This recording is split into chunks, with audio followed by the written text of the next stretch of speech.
Hi dear Scorpios, welcome to my YouTube channel, and in this video I'm going to talk about the transits in the month of August. We have a busy month ahead of us. We have two full moons this month, one at the very beginning and one at the very end, and we have a new moon somewhere in the middle. And another thing is Venus is retrograde the entire month, so let's see. I'm gonna start by talking about like the big transits first, like the outer planets, the major themes, and then I'm gonna slowly narrow it down to more like daily events, okay? So recently the nodes changed signs. So the North Node entered Aries, the South Node entered Libra. That means the North Node left your relationship house, relationship sign, Taurus, and the South Node left your first house, your first house, yes, it left the sign of Scorpio. So if you felt like the past year and a half were quite hectic, lots of activity going on in your relationship area, now the focus is gonna finally shift to something else. It's not like about your relationships completely. I mean, like, you still have a couple more eclipses left in your sign and in Taurus, I think, at this fall. But like normally, but overall though, the focus has shifted to your work house. The North Node entered your sixth house of work, your health, your routine, your pets. Okay, and the South Node entered your 12th house. Yes, so now the shift is, I mean, the focus has shifted from like yourself to like rest, and then also work. Yeah, with the bigger focus being on work. Okay, so a lot of Scorpios that I know, they have gotten married in the past year and a half. They've started families. So I guess now you can finally focus on work. Now that you've resolved your relationship area, family area, now that you've established it, now you focus on working, how to provide for your family. Okay, for the next year and a half. The thing about the nodes is that as soon as they entered, they started making a square to Pluto in your third house. So I don't know, like isolation, work, and your siblings, communication. I don't know how that is manifesting for you guys. It should be interesting. But anyway, that square to Pluto is giving transformative energy. So maybe your work area, there is some big transformation going on in that area, or maybe how you rest, the 12th house, like there's also some transformation going on in that area. Yeah, okay, so next, Neptune is retrograde. I mean, it has been retrograde for a couple of months now, and it has been in your 5th house since 2011. Yes, it has been in there for 12 years now. I mean, it still has a couple more years in there. Yes, so it has probably been making your romance more romantic, I guess, because Neptune is very dreamy. Yeah, it can make or it can make romances very like nebulous, I guess, so like very hypnotizing. Yeah. Because Neptune is in a friendly sign to your sign, I think you got to experience the more positive qualities of Neptune.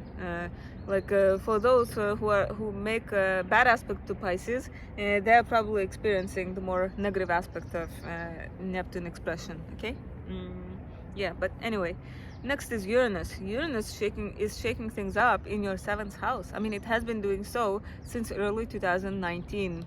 Yeah. Have your relationships been more exciting, more unpredictable, perhaps even a bit more unstable?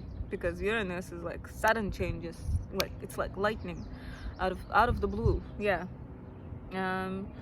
In a good way though. It has probably been making you date people who you thought you would never date. It has probably been giving you partners who are unconventional, a bit rebellious, exciting people. Yeah, so Uranus is not always that bad. I mean, as a fixed sign, you probably don't like the surprises it keeps giving you, but like in the long run, when you will look back at this time period, you'll be like, oh, okay, yeah, I was seeing like exciting people at that time. Also, you have Jupiter in your 7th house, so relationship matters haven't finished for you yet, even though the eclipses, as I said, I mean, the North Node has left your 7th house area, but still you have those two big planets, Uranus and Jupiter, in there. And Jupiter is going to be in your 7th house until next May. Uranus still has a couple more years in there. Yeah, so your partner is experiencing some sort of luck because Jupiter is in Taurus. Yeah, so it doesn't matter what sign your partner is, like be they Taurus or not, but because it's in your 7th house, your partner is experiencing some sort of luck.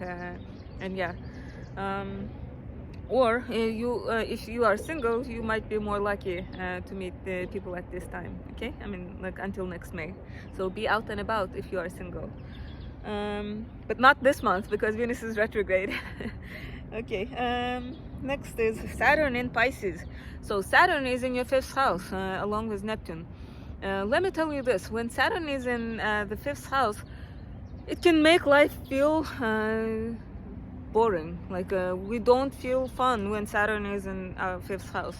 Like personally, that's how I felt, because the 5th house is the house of sun. It's the house of like fun things, like yeah, leisure. While Saturn is repressing things, controlling. It's the planet of like work. Okay, and so it can make it seem as though all you do is work and you don't have fun.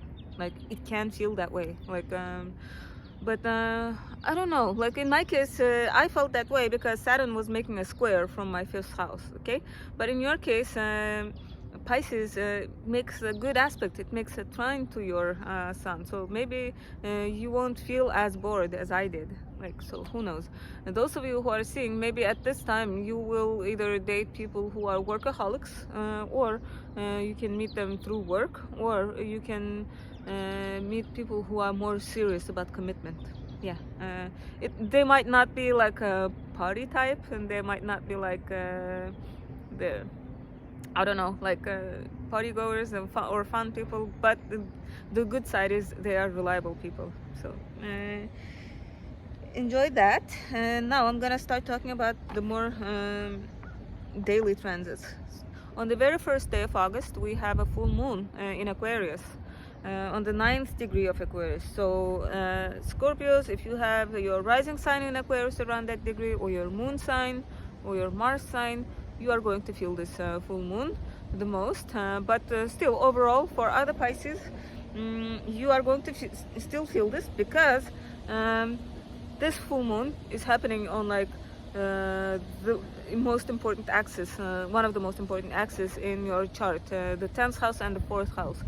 Those houses are important because they represent our parents, like the mother and the father. And whether we want to admit it or not, our parents are the most important people in our lives. Yeah, and so they give us life, basically. So that's why when the eclipses happen in 4th and 10th houses, they are very important for us. And so this full moon is happening in your 4th house. So some Scorpios, you might be moving out after this full moon, because full moons bring fruition, culmination, some sort of like finish. Okay, so 4th house is a place where we live at. So yeah, you might move out after this full moon. Some Scorpios, I'm not saying like all Scorpios. For others, it might be that your parents maybe are having some sort of like celebration, culmination, I don't know, maybe retirement, because the 4th house, as I said, it rules one of our parents. Yeah, traditionally it used to be like the 10th house is the father and the 4th house is the mother, but nowadays it's more flexible. Yeah. And what else? There might be some sort of like culminations at home. Maybe you've been renovating your home and now you finish it around this full moon. Who knows? Now, the thing about this full moon is that it is making a T-square to Jupiter in Taurus, in your 7th house. And Jupiter is the biggest planet in our solar system. Whatever it touches, it magnifies it. So when it touches something good, it magnifies it. When it touches something bad, it magnifies it. Jupiter doesn't know how to discriminate or when to stop. So when it's involved with the full moon, it means like it's gonna make our emotions over the top. Okay, we're going to be overly emotional, overly dramatic, because Leo is involved in the full moon. The sun is in Leo, so there will be some sort of like dramatic effect. Yeah.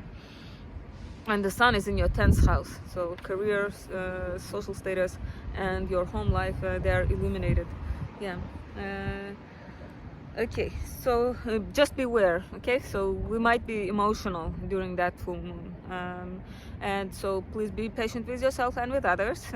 The effect of the full moon is gonna last 4 days plus or minus. Okay.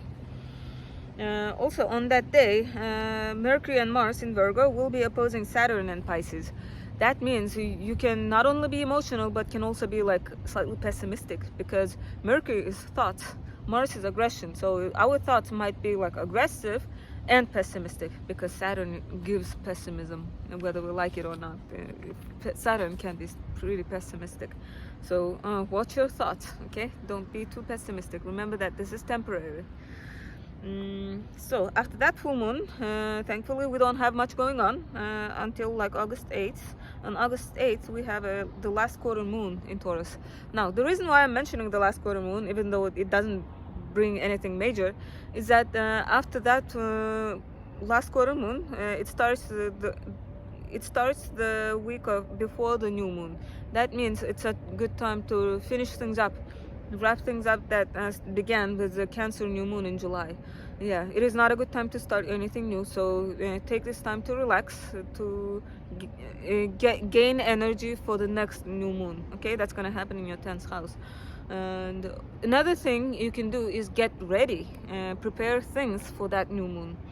Like for example, during the last quarter moon, I was collecting documents and filling out the application for something important, and I finished those. I packed them and sent them by mail like 2 days before the new moon, and so by the time the new moon occurred, they received my documents and my application. Yeah, so that is what you can do. But like the week before the new moon is not a good time to start anything new. It is a good time though to get ready, to prepare things for the new moon. Okay, does that make sense? And next, on August 13th, the sun is gonna conjunct Venus retrograde on the 20th degree of Leo. So if you have your midheaven around that degree, this is very important. This conjunction is happening in your 10th house. So, and this conjunction of Sun and Venus in Leo, especially during its retrograde phase, happens once every 8 years. So this is significant. Something important about your career, Scorpios. Some new chapter is going to begin about your career, because Venus has been an evening star for the past 9 months, and it became invisible sometime in like early August, and it's gonna anyway, now after this conjunction it's gonna re-emerge as a morning star. We are going to be able to see Venus right before the sunrise, early in the morning. We used to be able to see her like after the sunset in the evening sky, but now she's gonna be a morning star. So it starts a new phase, and she's starting this new phase in your 10th house of work. So this is important. Something about your career, something about your social status. A new page is turning with this conjunction. You might not like realize it obviously for some. But it's gonna be like subtle, very subtle. Yeah, so there will be some sort of clarity, understanding, a new chapter. After this, on August 16th, we have a new moon in Leo on the 23rd degree, again in your 10th house. So August is your career time. The focus, the sun is shining, illuminating your career matters on the top of your chart. So because this is occurring on the like 3 days after the Sun and Venus conjunction, that means the Venus is still close to the luminaries. So it gives a dose of sweetness. So it is a good new moon for your career, but it is making a square to Uranus in your 7th house. So, and it is an exact square. So Uranus is gonna give some sort of surprise, unpredictability. It might not be that bad. It might be a pleasant surprise. Who knows? And yeah, unfortunately, that is the only aspect it is making to like other planets. I mean, it is making a conjunction. I mean, the luminaries are making a conjunction to Venus, but square is the only other aspect it is making.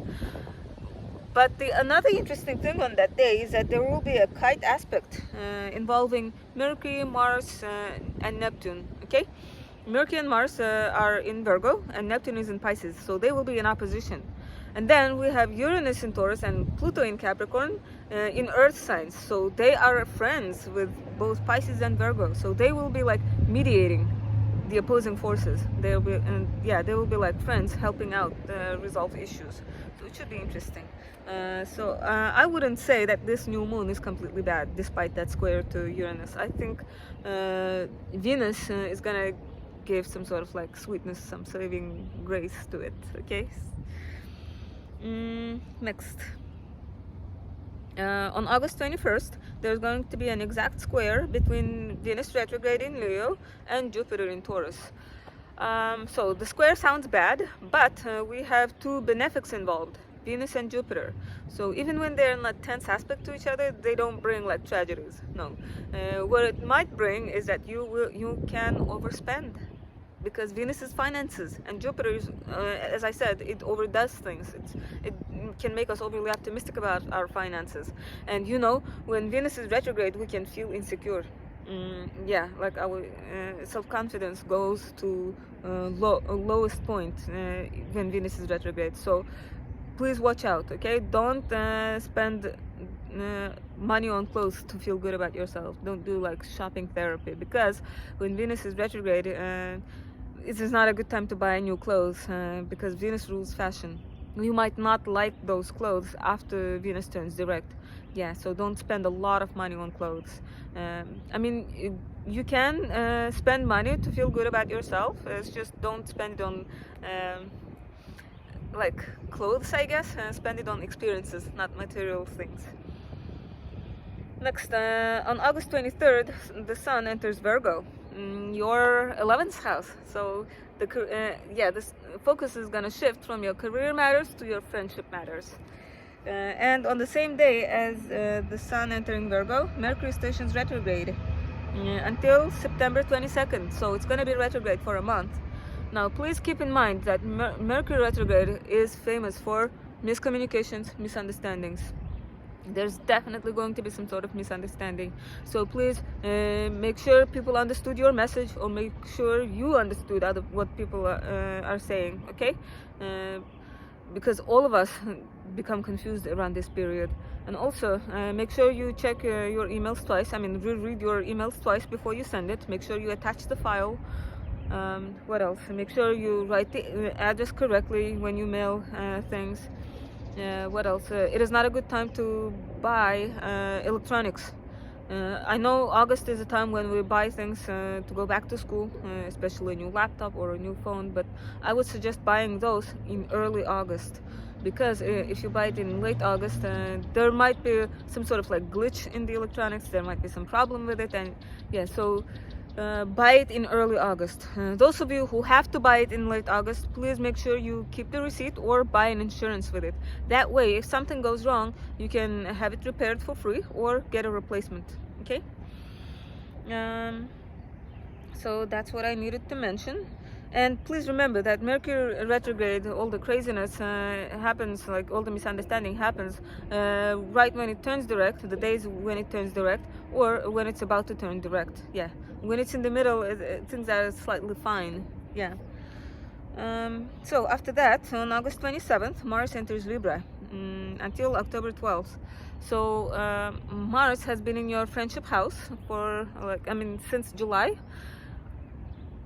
But so there was a lot of activity in your friendship house, but now it's gonna shift to your 12th house. And when Mars is in the 12th house, it can bring more activity to our dreams, I guess. Like we can feel tired because the 12th house is the house of dissolution, and Mars is energy, so it dissolves our energy. Yeah. Next, on August 28th, Uranus is going to station retrograde until January 27th, 2024, in your 7th house. Uranus is not a personal planet. We don't feel its retrograde that much. unless it's making an aspect to our personal planets. But anyway, yeah, we don't feel it that much because it goes retrograde every year, and it's retrograde pretty much for like half of the year. It's a very subtle retrograde, and it's happening in your 7th house. So you will still be reviewing Uranus matters in your 7th house, but it's going to be very subtle. You will barely notice it unless you are like observing it on purpose. Yeah. The reason why I'm mentioning this retrograde is that it's going to join Venus, Mercury, well, Uranus itself, and then Neptune and Pluto. So 5 planets will be retrograde by the end of August. And 5 planets, that is like half of our solar system. Like, so yeah, it's gonna feel as if we're going in like slow motion.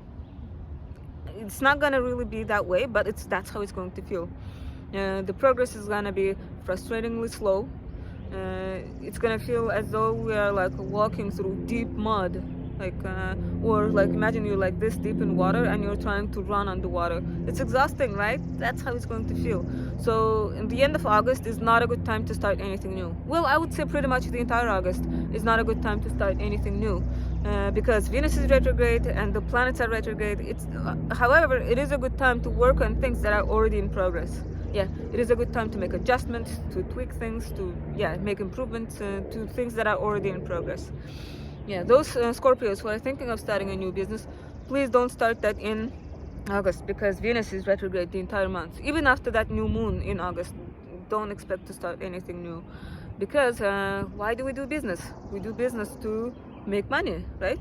And Venus rules money, so why would you want an invisible weak Venus in the DNA of your business? So please wait until September, or ideally even October, because in October Venus will be out of the shadow phase. Yeah. So that's what I needed to mention. And now finally on August 30th we have a full moon in Pisces, on the 7th degree of Pisces, in your 5th house. So the sun is going to be in your friendship house, and the moon is going to be in your romance house, or the house of your children. So those Scorpios who have children, there might be something in the life of your children happening, some sort of culmination. Okay. But for those who are like dating, maybe there will be some sort of like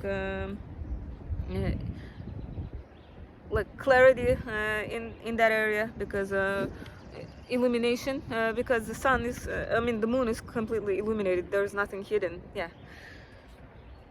And the thing about this full moon is that it's going to be conjunct Saturn and Pisces in the early degrees of Pisces. So it is a tight conjunction, and it creates an interesting situation, because Pisces is a water sign and Saturn is a very dry planet. It rules Capricorn. And so imagine those two blending. So I feel like we're gonna be emotional. It is the full moon after all. We are definitely emotional, but we won't be able to express it. It's gonna feel as though we cannot express it. Because Saturn, it restricts things. Those rings around it, it's like keeping things in place. And Saturn it rules a winter sign.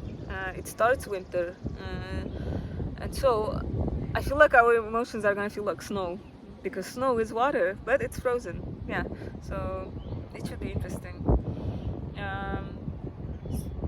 And also, this full moon doesn't have many harsh aspects, so it's not gonna be as emotional as the August 1st full moon. We are definitely going to be emotional still, but I think we will be able to control it better. Okay, and so this is it for August, dear Scorpios. If you like this video, please subscribe, and I hope to see you guys in September. Thank you for watching.